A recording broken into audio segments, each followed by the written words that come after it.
Hello बच्चों, let's read the question. The question is, a diagonal of a rectangle is inclined to one side of the rectangle is 25 degree. The acute angle between the diagonals is 55 degree, 50 degree, 40 degree या 25 degree. तो चलिए diagram बनाने के साथ start करते हैं। सबसे पहले हमें एक रेक्टेंगल लेना है, रेक्टेंगल जिसमें अपोजिट साइड्स इक्वल और पैरेलल होती है और सारे एंगल्स होते हैं 90 डिग्री के, साथ ही उसके डायगोनल्स भी बराबर होते हैं। ओके, तो ये एक रेक्टेंगल हो गया, डायगोनल्स भी बना लिए हैं हमने क्योंकि उनकी भी ज़रूरत पड़ने वाली है यहाँ पर। तो we have A B C D, एक रेक्टेंगल हो गया, ये पॉइंट मान लिया हमने ओ इंटरसेक्शन डायगोनल का।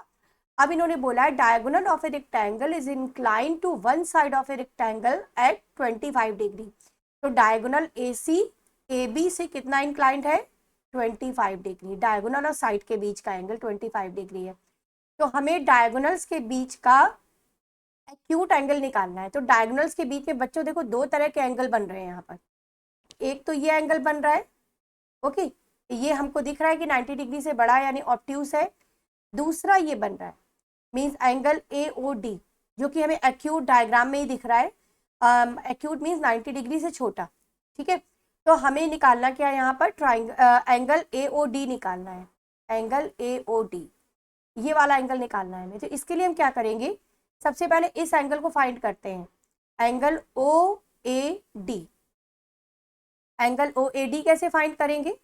ये जो डायगोनल में एंगल बी ए डी होता है, इसमें रेक्टेंगल में एंगल बी ए डी ये 90 डिग्री है क्योंकि रेक्टेंगल के सारे एंगल 90 डिग्री के होते हैं।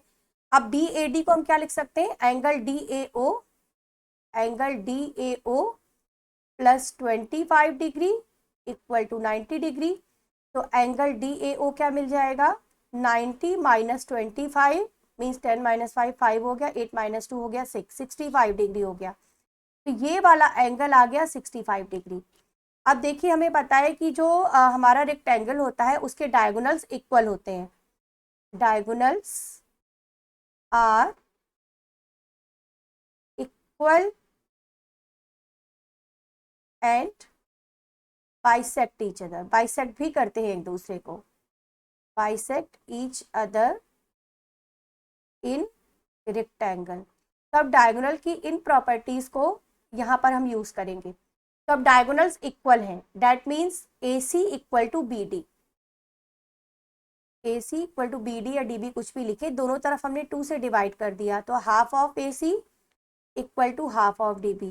तो अगर ये बाइसेक्ट कर रहे हैं तो हाफ ऑफ ए सी को हम क्या लिख सकते हैं? ओ ए, और हाफ ऑफ डी बी को क्या लिख सकते हैं? हाफ ऑफ डी बी को लिख सकते हैं ओ डी। तो ओ ए और ओ डी दोनों बराबर हो गए। तो अब ओ ए और ओ डी बराबर होने का मतलब है कि ये वाला जो एंगल है हमारा, एंगल ओ डी ए और एंगल डी ए ओ, ये भी बराबर हो जाएंगे क्योंकि अगर किसी भी ट्राइंगल के अंदर इक्वल साइड्स होती हैं उसके अपोजिट एंगल सेम होते हैं। तो this means angle A D O this is also equal to 65 degree as opposite angles of equal sides are equal. Okay, तो हमें इतना तो मिल गया यहाँ पर कि ये वाला एंगल भी 65 डिग्री आ गया। अब ये जो एंगल हमें फाइंड करना था ए ओ डी, ये हम एंगल सम प्रॉपर्टी से फाइंड कर सकते हैं। अब हम एंगल सम प्रॉपर्टी अप्लाई कर देंगे ट्राइंगल ए डी ओ में। Okay, angle sum property means ये था हमारा O A equal to O D. हाँ, तो अब हम एंगल सम प्रॉपर्टी अप्लाई करेंगे ट्राइंगल ए डी ओ में। In triangle A D O by angle sum property. Angle sum property means triangle के तीनों इंटीरियर एंगल्स का सम 180 डिग्री।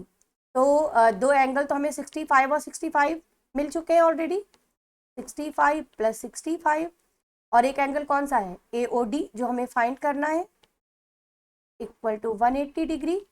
तो 65 65 हो गया 130 plus angle A O D equal to 180 degree. तो angle AOD कितना हो जाएगा, 180 माइनस 130 मीन्स 50 डिग्री। तो एंगल हमारा एक्यूट कौन सा आ गया, 50 डिग्री आ गया। तो ऑप्शन नंबर बी करेक्ट हो गया।